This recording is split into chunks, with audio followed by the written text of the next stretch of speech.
আসসালামু আলাইকুম, welcome to my new another blog. আজকে আমরা কোথায় যাচ্ছি জানেন? সে একটা জায়গায় যেখানে গেলে মনের শান্তি পাবেন। সত্যি বলতেছি, ওইখানে গেলে আসলে মনে শান্তি লাগবে।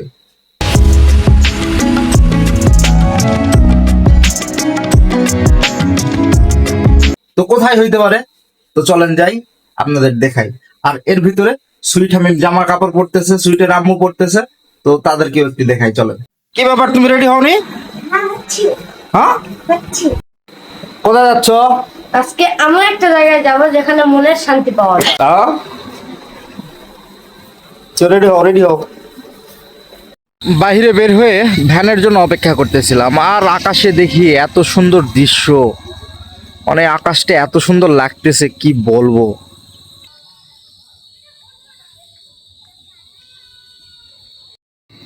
অনেকক্ষণ দাঁড়িয়ে থাকার পর অপেক্ষার অবসান ঘটলো, একটা ভ্যান পেয়ে গেলাম। আর ভ্যানে উঠে আমরা এখন কিন্তু রওনা দিয়েছি। আমাদের গন্তব্যস্থল হচ্ছে তিলকপুরে।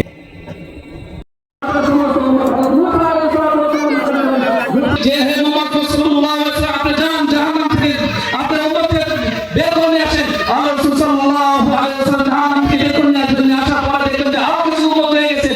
এরকম করে 6 বার রাসূলুল্লাহ সাল্লাল্লাহু। আপনারা হয়তোবা ইতিমধ্যে বুঝতে পেরেছেন যে আমরা কোথায় এসেছি। হ্যাঁ, আমরা তিলকপুরে এসেছি। তিলকপুরে একটা ইসলামী মাহফিল ছিল, সেখানে আমরা পরিবার সহ চলে আসলাম। কিন্তু এখানে আসার পরে একটু দেখতেছি যে অন্যরকম পরিবেশ। যেমন এইখানে মানে খাবার দাবার দোকান ঠিক আছে, কিন্তু এইখানে যে যে খেলনা জিনিসপত্র পিচ্চি বাচ্চাদের, মানে এইগুলাতেই ভিড়, বেশি ভিড় এইখানেই। ওইখানে বক্তব্য হচ্ছে, ওইখানে তেমন কি ভিড় নাই, কিন্তু ভিড় সব এইখানে দোকানপাটে। এই কারণে মনটা একটু খারাপ হয়ে গেল। মনে হয় কমিটিকে এই দিকে একটু নজর দেওয়া উচিত ছিল, যে যাতে এই দোকানগুলো যেন না বসে। আর আমরা একটা মুড়ি মাখার দোকানে মুড়ি মাখা খাচ্ছি। মুড়ি মাখাটা আসলে ভালো ছিল, কিন্তু আর একটু ভালো হতে পারতো।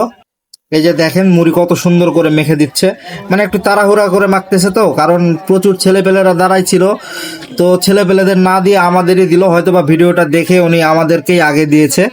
তো মুড়ি মাখা খেয়ে আমরা যাব একটু অন্যদিকে, ওইদিকে দেখি কি কি দোকানপাট আছে না আছে। আমাদের আরো বেশ কিছু জিনিসপত্র কিনতে হবে, মানে খাবার জিনিস আর কি, অন্যান্য কোনো জিনিস না। যেহেতু এই মাহফিলে আসছি, খাবার জিনিস খাওয়া যায়, কিন্তু অন্যান্য জিনিসপত্র মেলাতে তো যায় নাই।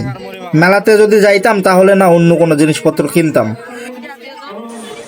মুড়ি চিবাচ্ছিলাম আর হাঁটতেছিলাম, মুড়ি আসলে দাঁতের ভিতর ঢুকে গিয়েছিল।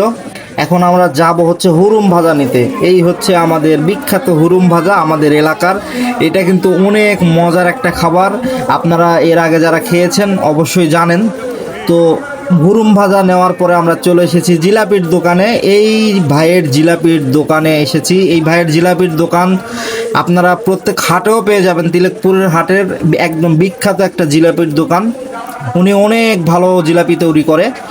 আর এই যে জিলাপির দোকান, এই জিলাপির দোকান আপনি প্রত্যেক হাটে হাটবারে আপনারা আসবেন, ওনাকে পেয়ে যাবেন। তো এনার কাছ থেকে আপনারা জিলাপি নেবেন। এনার জিলাপি কিন্তু আসলেই অনেক ভালো। এই যে দেখতেই পাচ্ছেন আপনারা কত সুন্দর জিলাপি ভেজে ভেজে রেখেছে, আর উনি লোকটাও অনেক ভালো। আমরা জিলাপি টিলাপি নিয়ে এখন বাড়ির উদ্দেশ্যে রওনা দিব। এই যে দেখেন কত ভিড়।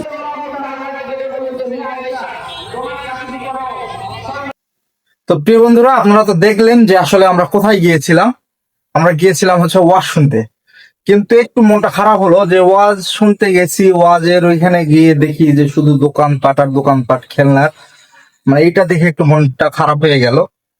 কমিটিকে একটু মানে বলবো আর কি, যদি নেক্সট টাইমে এইগুলো করে, এই ধরনের দোকানপাট যেন না বসায়।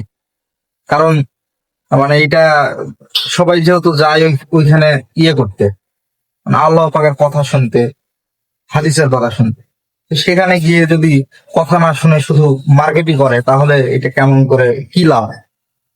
তো তাই বেশি কথা বাড়াবো না, জ্ঞানও বেশি দিব না। তো সবাই ভালো থাকবেন। ভিডিওটা এখানে এন্ড করছি। যদি ভিডিওটা ভালো লাগে অবশ্যই লাইক কমেন্ট শেয়ার করে পাশে থাকবেন। আল্লাহ হাফেজ।